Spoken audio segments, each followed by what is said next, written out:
During the Great Crusade, the 63rd Expeditionary Fleet, commanded by War Master Horus, newly appointed following the Emperor's withdrawal to pursue undisclosed projects, was driven off course by a warp storm and discovered a system of 9 inhabited worlds. Its ruler, styling himself Emperor of Mankind, demanded their fealty, believing them to be lost subjects. Horus first sent Captain Sejanus to negotiate, but the envoy was killed, as was a second delegation. With diplomacy exhausted, Horus ordered a full assault. The Lunar Wolves, supported by Titans and the fleet's war assets, advanced on the third planet's palace complex. Captain Garvio Loken, leading First Squad of the 10th Company, fought through the city until resistance was broken, despite the defenders' advanced technology and elite troops. Loken, with Vipers, Jubal, and the rest of his squad, advanced under heavy fire. In the final stage of the assault within the palace complex, they engaged elite defenders, later classified as Invisibles, warriors using stealth technology that rendered them unseen until the moment they struck, cutting down lunar wolves within seconds. Despite the initial losses, the Astartes adapted, employing visual contrast filters to track distortions. At close quarters, they brought down several of the Invisibles, revealing the sophistication of the enemy's concealment technology. Loken led the surviving elements up the central spire. By the time he reached its silent summit, bloodied and exhausted, the wider battle below had turned in favor of the Lunar Wolves. The final confrontation began within the chamber at the top. At the summit, Loken found an aged figure seated upon a throne, proclaiming himself Emperor of the planet. The figure refused to yield, insisting on only speaking with the Supreme Commander. A brief exchange followed in which he denounced the Imperium as tyrannical, while Loken upheld the Crusade as a mission of unity, remaining cautious of the claimant's deceptive nature.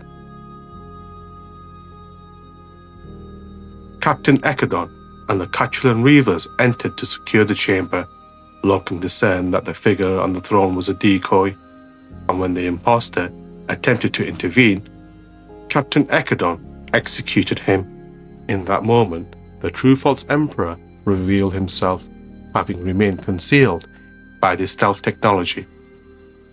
The false emperor released a shockwave from the throne, killing most of the Reaver squad and injuring many others, with Loken himself almost cast from the tower. Moments later, War Master Horus transported onto the summit and slew the entity with a single shot. His intervention described by witnesses as calm and absolute. The event marked the final act of resistance on 6319, and the city was declared compliant soon after. 3 months later, the 63rd Expeditionary Fleet received its first officially appointed remembrancers, selected by the Emperor and the Council of Terror to record the progress of the Great Crusade through sanctioned works. Loken later met in private with Mercedes Ollerton, a remembrancer attached to record the War Master's campaigns. In that meeting, he gave a detailed account of the events following the death of Sejanus, the assault on the High City, and the fall of the false emperor. Despite their formal commission, the remembrancers were largely unwelcome among the fleet's military personnel. Many Astartes regarded them as unnecessary, with some, such as Primarch Lehman Russ of the Space Wolves, openly dismissing them. Their presence came to symbolize the discontent caused by the Emperor's withdrawal and the increasing influence of the Council of Terror. Among them were figures who will later prove influential, notably Kirill Sinderman, the iterator, Ignis Kokasi, the poet, and Euphrates Keeler, the pictographer, each bringing their own perspective to the widening divide between remembrancers and warriors. Though a central resistance on 6319 had been broken, scattered oppositions persisted, and the Imperial Army undertook pacification operations to enforce full compliance. A state funeral for the planetary ruler was held, endorsed by Horus and conducted by the Imperial Fist, due to the refusal of the captains of the Lunar Wolves, caused controversy due to the ruler's part in the death of Captain Sejanus.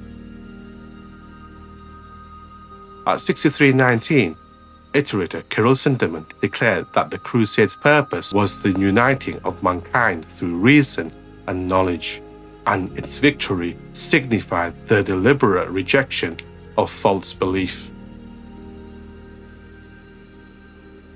In private, Loken and Sinderman discussed the costs of the Crusade.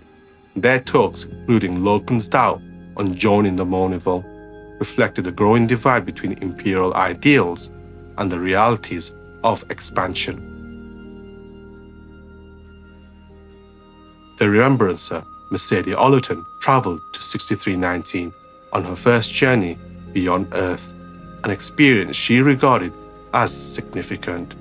She came at the request of Captain Garvia Loken, who cited her inquisitiveness as a reason for her presence and hinted at a matter he might later share for the record. After the meeting, Loken was observed alone in the overgrown water gardens, reflecting on his place within the Imperium as Horus rose to greater command. Loken was inducted into the Mournival in a lantern-lit ceremony alongside Abaddon, Targadon, and Horus Aximand, swearing oaths of loyalty and receiving the crescent mark on his helm as a sign of brotherhood. In the high city of 6319, Peter Egon Momus of the 63rd Expedition presented plans to rebuild the city as a monument to compliance, an event poorly received by resentful local dignitaries and remembrancers, despite the presence of Imperial Fist and a Titan. Among them, the remembrancer Ignis Kokasi departed in frustration, later recorded signs of local unrest, and after a drunken altercation in which he denounced the plans and the Imperium itself, was arrested. A war council was convened aboard the Vengeful Spirit, attended by Horus, the Mournival, and senior commanders of the 63rd Expedition.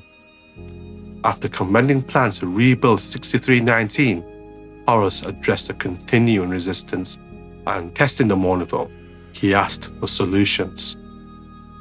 Loken proposed a swift strike by his 10th Company to end the unrest, a course that Horus approved. Joining the meeting, Malagust, newly chief attendant, returned from a life-changing injury. He presented the option for the fleet's next operation, including nearby resource systems, the Sagittarius region showing signs of an advanced culture, and the distant front where the Blood Angels were engaged. After the session, Loken's proposal earned him praise from his peers and an invitation from Varus to join the army's war cabinet.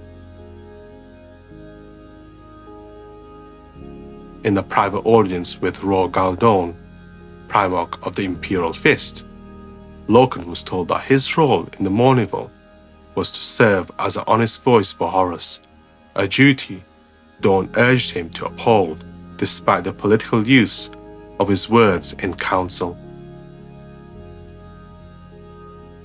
Keeler and a small group of remembrancers witnessed and recorded the 10th Company's oath of moment before deployment to wipe out the resistance, and under Malagust's orders were allowed to accompany the strike force under strict supervision.